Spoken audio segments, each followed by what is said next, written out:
Hello friends, welcome to Shiv education. આજે આપણે ધોરણ 9 વિષય ગણિતની 5મી એકમ કસોટી કે જે ડિસેમ્બર મહિનામાં લેવાની છે એનું સોલ્યુશન જોઈશું। તમને આ વિડીયો ઉતારા કરવા માટે નથી, સંપૂર્ણ સમજજો અને પછી જાતે લખવાનો પ્રયત્ન કરજો। ચલો તો શરૂઆત કરીએ। વિભાગ એ શું કીધું છે? ત્રિકોણ એબીસી એકરૂપ ત્રિકોણ એફડી AB બરાબર 4 સેન્ટીમીટર અને ખૂણો B બરાબર 40 અંશ અને ખૂણો E બરાબર 60। તો નીચેનામાંથી કયું સાચું છે? તો તમારો જવાબ થશે DF બરાબર 4 સેન્ટીમીટર અને ખૂણો A બરાબર 80। અહીં મેં વિકલ્પોની ગણતરી કરી નથી કારણ કે પેપર ખૂબ જ લેન્ધી છે, તો વિડીયો લાંબો થઈ જશે, તો તમે જવાબ લખી લેજો અને જો તમને કોઈ ડાઉટ હોય તો કમેન્ટ બોક્સમાં જણાવજો, તમને ગણતરી મળી જશે। ચલો બીજું, ત્રિકોણ ABC અને DF માં AB બરાબર FD છે અને ખૂણો A બરાબર ખૂણો D છે। તો બંને ત્રિકોણના કઈ શરત પરથી કીધું છે? બાખુબા પરથી એકરૂપ થાય। જો કે ક્યારે એકરૂપ થશે એટલે કે એક બાજુ સરખી આપી છે, એક ખૂણો સરખો આપ્યો છે, તો બીજી કઈ બાજુ લેશું તો સરખું થશે? તો તમારો જવાબ આવશે AC બરાબર DE। ત્રીજું, આપેલ આકૃતિ મુજબ ત્યાં આકૃતિ આપી છે ABC ની બાજુઓ AB અને AC ના મધ્યબિંદુઓ E અને F છે, એટલે કે આ મધ્યબિંદુ છે, તો તમારો જવાબ થશે BF બરાબર C। આ સાચું છે। ત્યાર પછીનો મિત્રો પ્રશ્નો જે છે એની અંદર તમને પેપરમાં સેજ મિસ્ટેક આપી છે।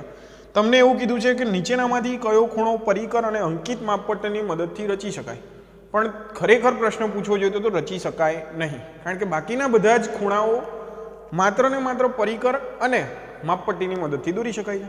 તો 47.5 અંશનો ખૂણો તમે પરિકર અને માપપટ્ટીની મદદથી દોરી શકશો નહીં, તો તમારો જવાબ આવશે ત્રિકોણ PQRમાં ખૂણો R ગ્રેટર દેન ખૂણો Q। તો શું આવશે નીચેનામાંથી? તો PQ ગ્રેટર દેન PR, જેટલો ખૂણો મોટો ખૂણાની સામેની બાજુ મોટી થશે એ પરથી આ જવાબ આવશે PQ બરાબર PR। ત્યાર પછી જોઈશું વિભાગ B। ત્યાર પછી મિત્રો જોઈશું દાખલા નંબર 6। હવે તમને જે પેપરમાં આકૃતિ આપી છે એમાં સેજ મિસ્ટેક છે, એમાં તમને DE લાઈન જોડેલી આપેલી નથી, તો એ સુધારો પણ કરી લેજો। ત્યાર પછી આપણે દાખલો સમજવાનો પ્રયત્ન કરીએ। શું કીધું છે? આપેલ આકૃતિમાં AC બરાબર AE, એટલે કે આ જે બાજુ છે AC અને AE એ બંને કેવી છે? સરખી છે। AB બરાબર AD, મિત્રો AB અને AD બંને કેવી છે? સરખી છે। અને ખૂણો BAD કયો મિત્રો? ખૂણો BAD અને EAC, એટલે કે આ બંને ખૂણા સરખા છે। તો સાબિત કરો કે BC બરાબર DE। હવે તમારે ખાસ એના પર ફોકસ કરવાનું છે કે BC અને DE સરખા સાબિત કરવા છે। કયા? BC એટલે કે આ બાજુ અને DE એટલે કે આ બાજુ, આ બંનેને મારે સરખી બતાવી છે। તો ચલો, જેનું આપણે શું કરવું પડશે મિત્રો? તો હું કોઈ પણ રીતે ત્રિકોણ BAC એટલે કે દેખાય છે તમને આ ત્રિકોણ BAC અને ADE ને એકરૂપ બતાવી દઉં તો આ બંને બાજુ એની જ છે, તો કેવી થઈ જાય? સરખી થઈ જાય। ચાલો શું આપેલું છે એના પરથી જોઈએ। આ બે ખૂણા સરખા છે, તો ખૂણો BAD બરાબર ખૂણો EAC। હવે હું શું કરીશ? બંને બાજુ આ ખૂણો ઉમેરી દઈશ। કયો? DAC। તો સમીકરણની બંને બાજુ ખૂણો DAC ઉમેર્યો છે। ચાલો, તો હવે આસન કોણ આપણે શીખી ગયા છે કે આસન કોણમાં કેવી રીતે હશે। ધારો કે આ બે ખૂણા છે, તો આખા ખૂણા બરાબર આ બેનો સરવાળો લખી શકાય। તો આખો ખૂણો BAD અને DAC થી બનતો ખૂણો કયો છે? BAD વત્તા DAC, તો આખો ખૂણો કયો બને છે મિત્રો? BAC। તો અહીંયા લખેલું છે બરાબર। પેલા કયો ખૂણો હતો? EAC વત્તા કયો ઉમેર્યો તો આપણે? DAC, તો એનાથી બનતો આખો ખૂણો કયો થઈ ગયો? EAD। ચાલો હવે બે ત્રિકોણ લઈ લઈએ જેને આપણે કેવા સાબિત કરવા હતા? એકરૂપ સાબિત કરવા હતા। તો ખૂણો ત્રિકોણ BAC તમને અહીંયા દેખાતો હશે, જો હું અલગથી દોરીને બતાવું છું। આ કયો ત્રિકોણ છે? BAC। અને બીજો કયો ત્રિકોણ? તો DAE। તો DAE કેવી રીતે છે તો જોઈ લઈએ। આ રીતે આપણને આપ્યો છે, કયો ત્રિકોણ આપ્યો છે? DAE। અહીંયા કોઈ બિંદુ આપ્યું છે। હવે મારે આ બેને કેવા બતાવે છે? એકરૂપ બતાવવા છે। ચલો, આપેલું શું છે? AC બરાબર AE લખી દીધું પક્ષ, AB બરાબર AD એ પણ પક્ષ, અને આ બે આ ખૂણો કેવો થઈ ગયો? સરખો થઈ ગયો બંને ત્રિકોણ માટે, BAC અને EAC। તો કઈ શરત થઈ? બાજુ પછી આખો ખૂણો પછી બાજુ, એવી રીતે બાજુ પછી આખો ખૂણો અને બાજુ। તો બાખુબા શરતના આધારે બે ત્રિકોણ કેવા થઈ ગયા? એકરૂપ થઈ ગયા। અને બે ત્રિકોણ એકરૂપ હોય તો એના અનુરૂપ અંગો પણ કેવા થાય? સરખા થાય. તો કઈ શરત પરથી? CPCT. એને કહેવાય એકરૂપ ત્રિકોણના અનુરૂપ અંગો. તો તેના પરથી આપણે સાબિત કરી શકીએ કે BC બરાબર DE છે. ત્યાર પછી જોઈએ દાખલા નંબર 7. શું કીધું છે? આપેલી આકૃતિમાં ત્રિકોણ PQC અને PRC એટલે કે PQC આ ત્રિકોણ અને PRC એ પ્રમાણે છે કે જેથી QC બરાબર PR આ બંને બાજુ સરખી છે. બીજું કીધું છે PQ બરાબર CR એટલે કે PQ અને CR સરખી છે. તો સાબિત કરવાનું છે કે ખૂણો PCQ એટલે કે આ ખૂણો અને ખૂણો CPR આ બંને સરખા છે. બરાબર. હવે મિત્રો યાદ રાખજો કે અહીં તમને આ કાટખૂણો છે એવું કીધું નથી. બરાબર. તો ચાલો હવે જોઈ લઈએ શું આપ્યું છે PQC અને PRC માં. QC બરાબર PR તો એને પક્ષ લખી દીધો. PQ બરાબર CR તો પક્ષ લખી દીધો. જે આપેલું છે એને આપણે પક્ષ કહીશું. ચલો આ તો બંને ત્રિકોણની બાજુઓ છે માટે શું કહી શકાય? PC બરાબર PC. તો સામાન્ય બાજુ ત્રિકોણ થઈ ગયો. સામાન્ય બાજુ થઈ ને બંને ત્રિકોણની. તો ત્રણેય બાજુઓ ત્રિકોણની કેવી છે? સરખી છે. એટલે કે અનુરૂપ બાજુઓ કેવી છે? સરખી છે. માટે બે ત્રિકોણ કેવા થશે? એકરૂપ. PQC અને PRC બંને કેવા થશે? એકરૂપ. કઈ શરતના આધારે? બા શરતના આધારે. અને જો બે ત્રિકોણ એકરૂપ હોય તો તેમના ખૂણાઓ પણ કેવા થશે? સરખા થશે. માટે ખૂણો PCQ બરાબર ખૂણો CPR. શાના પરથી? CPCT. એકરૂપ ત્રિકોણના અનુરૂપ અંગો પણ કેવા થશે? સરખા થશે. ત્યાર પછી જોઈશું દાખલા નંબર 8. ત્યાર પછી જોઈએ દાખલા નંબર 8. શું કીધું છે?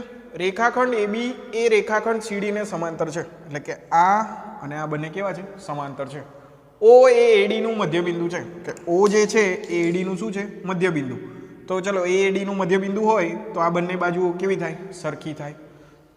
તો સાબિત કરો કે ત્રિકોણ AOB એટલે કે આ નીચેવાળો ત્રિકોણ અને DOC આ બંને ત્રિકોણ કેવા છે? એકરૂપ છે. અને O એ BC નું મધ્યબિંદુ છે. હવે બે ત્રિકોણ એકરૂપ થઈ જશે તો આ બંને બાજુ પણ કેવી થઈ જવાની? સરખી. અને એ સરખી હોય તો કહી શકીએ કે O એ BC નું શું છે? મધ્યબિંદુ છે. ખૂબ જ સરળ દાખલો છે મિત્રો. ચલો સમજવાનો પ્રયત્ન કરીએ. AO બરાબર DO. કેમ એવું કીધું? તો કીધું હતું કે મધ્યબિંદુ છે તો પક્ષ લખી દીધું. જે આપેલું છે એને પક્ષ કહીશું. ચાલો હવે આ બે રેખાઓ છે એને પરસ્પર છેદવાથી બનતા શું છે? અભિકોણોની જોડ છે. આમ ક્રોસ કરે એટલે સામસામેની જોડને શું કહેવાય? અભિકોણોની જોડ કહેવાય. અને અભિકોણો હંમેશા કેવા હોય? સરખા હોય. માટે AOB બરાબર ખૂણો COD. કેમ? અભિકોણોની જોડ છે. ત્યાર પછી મિત્રો આપણને બીજું એક દાખલામાં આપ્યું હતું કે AB અને CD સમાંતર છે. એટલે કે આ બે બંને કેવા છે? એકબીજાને સમાંતર. તો આ એમની શું થઈ? છેદિકા થઈ. તો અહીંયા લખ્યું છે AB સમાંતર CD અને AD તેમની છેદિકા છે. હવે આ છેદિકા હોય તો અહીંયા ઝેડ પડે છે મિત્રો. તો ઝેડ થી બનતા ખૂણા કયા? અંતઃયુગ્મ કોણો છે. તો ખૂણો CDO એટલે કે આ ખૂણો અને ખૂણો OAB એટલે કે આ ખૂણો બંને પણ કેવા થશે? સરખા. કેમ? તો સમાંતર રેખાઓની છેદિકાથી બનતા શું છે? અંતઃયુગ્મ કોણો છે. તો હવે કઈ શરત થઈ મિત્રો? જો તો ખૂણો બાજુ અને ખૂણો, ખૂણો બાજુ અને ખૂણો. તો બે ત્રિકોણો કેવા થઈ ગયા? એકરૂપ. કઈ શરતના આધારે? ખૂબાખૂ શરતના આધારે. જો બંને ત્રિકોણ એકરૂપ હોય તેના અંગો પણ કેવા થાય? સરખા થાય. શાના પ્રમાણે? CPCT એટલે કે એકરૂપ ત્રિકોણના અનુરૂપ અંગો. માટે BO બરાબર CO એટલે કે આ બાજુ અને આ બાજુ પણ કેવી થઈ ગઈ? સરખી થઈ ગઈ. અને જો એવું હોય તો આપણે કહી શકીએ ને કે O એ BC નું શું છે? મધ્યબિંદુ છે. ત્યાર પછી જોઈએ દાખલા નંબર 9. શું કીધું છે?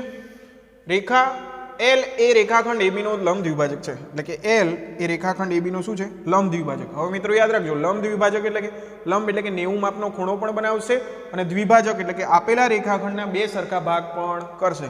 એટલે કે અહીંયા ખૂણો કેટલાનો થશે? 90 નો અને AB ના બે સરખા ભાગ કરશે. ધારો કે M બિંદુમાં છેદે છે.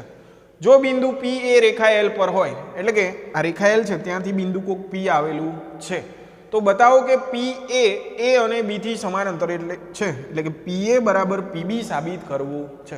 તો મિત્રો હવે બધાને ખબર કે આ બે ત્રિકોણ હું એકરૂપ કરી દઉં તો PA બરાબર PB આવી જશે. આકૃતિ પરથી ખૂબ જ સરળ છે. ચલો પહેલું શું કરીશું? AM બરાબર શું આપેલું છે? BM આપેલું છે. કેમ? તો દ્વિભાજક છે. ચાલો બીજું ખૂણો PMA બરાબર ખૂણો PMB. બંને કેવા દેખાય છે? કાટખૂણા છે. તો બે ખૂણા સરખા થઈ ગયા. હવે આ જે બાજુ છે મિત્રો PM, આ PM જે બાજુ છે એ તો આ બંને ત્રિકોણોની બાજુ છે એટલે કે સામાન્ય બાજુ કહી શકીએ. એટલે કે PM બરાબર PM. કેમ? તો સામાન્ય બાજુ. તો કઈ શરત થઈ મિત્રો એકરૂપ થવાનું? બાજુ ખૂણો બાજુ. આ ત્રિકોણમાં જો બાજુ ખૂણો અને બાજુ. તો ત્રિકોણ PMA એકરૂપ ત્રિકોણ PMB. કઈ શરતના આધારે? બાખુબા શરતના આધારે. અને જો બે ત્રિકોણો એકરૂપ હોય તો તેના અનુરૂપ અંગો એટલે કે PA બરાબર PB થશે. કઈ શરતના આધારે? CPCT એટલે કે એકરૂપ ત્રિકોણના અનુરૂપ અંગો પણ કેવા થાય? સરખા થાય. ત્યાર પછી જોઈએ દાખલા નંબર 10. આપેલ આકૃતિ મુજબ એટલે કે આ જે આકૃતિ છે એમાં AB બરાબર AC એટલે કે AB અને AC એ બંને બાજુ કેવી છે? સરખી છે. તેઓ ત્રિકોણ ABC છે. અહીંયા તમને ABC દેખાય છે તે. AD બરાબર AB થાય એવું એટલે કે આ AD અને AB સરખું થાય તેવું બિંદુ D એ BA પર લો અને સાબિત કરો કે ખૂણો BCD બરાબર 90. હવે મિત્રો જોઈ લઈએ AB બરાબર AC એ આપણને આપેલું હતું એટલે કે પક્ષ. હવે આ બે બાજુઓ સરખી છે. આ મેં ખૂણાના નામ આપી દીધેલા છે. તો એના સામેના ખૂણા કેવા થાય? સરખા થાય. તો AB ની સામેનો ખૂણો કયો છે? જુઓ તો મિત્રો 2. તો ખૂણો 2 બરાબર AC ની સામેનો ખૂણો 1. તો સરખી બાજુના સામેના ખૂણા કેવા થાય? સરખા. માટે ખૂણો 2 બરાબર ખૂણો 1. હવે આપણને કીધું છે કે એ જે છે એ BD નું શું છે?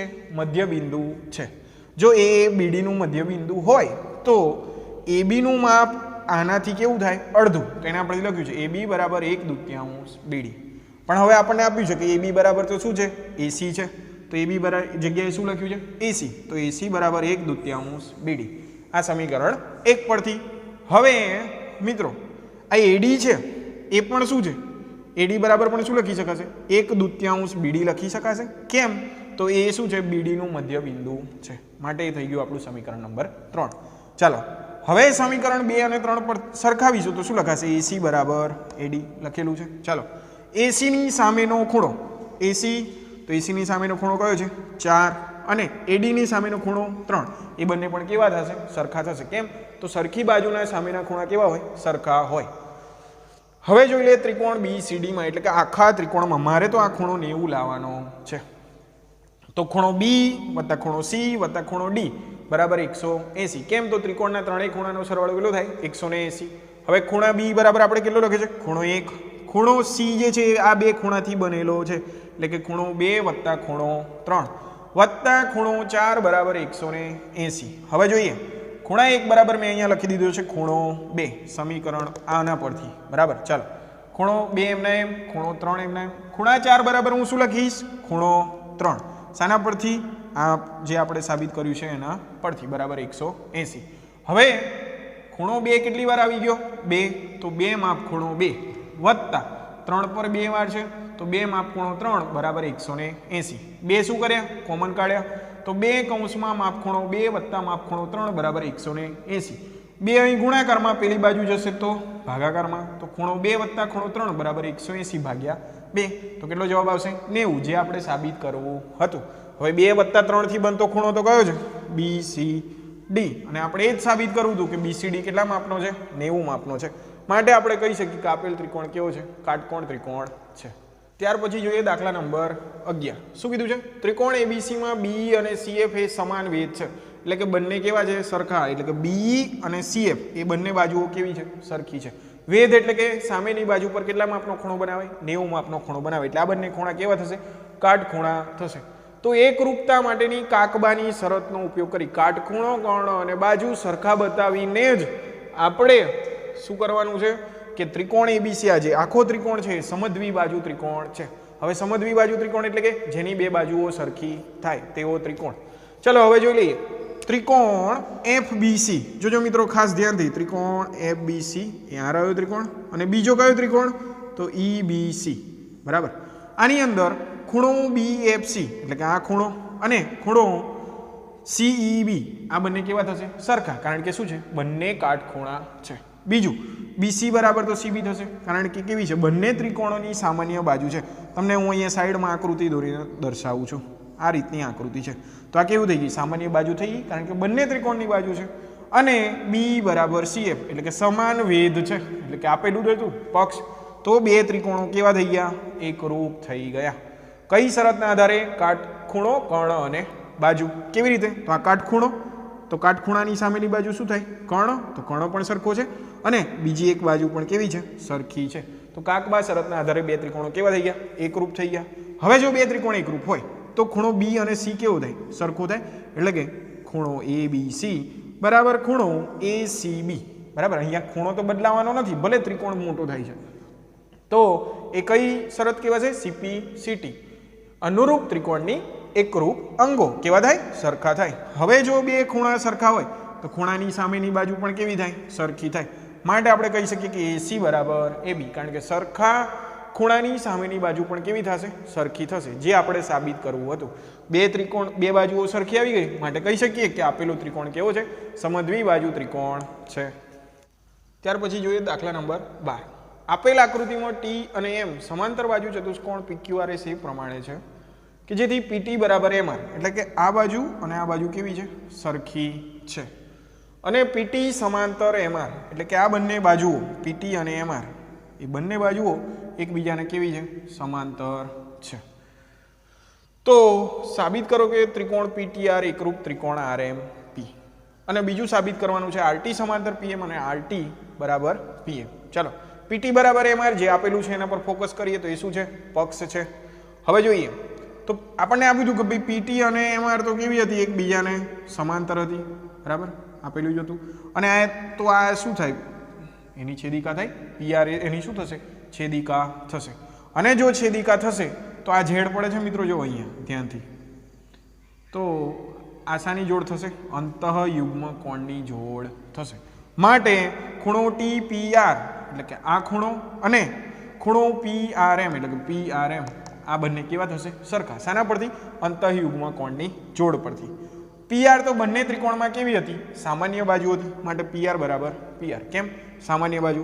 તો કઈ એકરૂપતાની કઈ શરત અનુસાર બંને ત્રિકોણ એકરૂપ થયા? તો PTR એકરૂપ PMR. કઈ શરત? બાજુ ખૂણો અને બાજુ, બાજુ ખૂણો અને બાજુ. આ શરત પરથી બંને ત્રિકોણ કેવા થઈ ગયા? એકરૂપ થઈ ગયા. જો બે ત્રિકોણ એકરૂપ હોય તો એના અનુરૂપ અંગો કેવા થશે? સરખા થશે. તો મિત્રો હતો આ દાખલા નંબર 12. દાખલા નંબર 13માં તમને રચનાઓ આપેલી છે જે તમે સ્વાધ્યાયમાંથી જોઈને કરી શકશો. જો તમને અમારો વિડીયો ગમ્યો હોય તો લાઈક કરો, શેર કરો અને ચેનલને સબસ્ક્રાઈબ કરો. Thank you.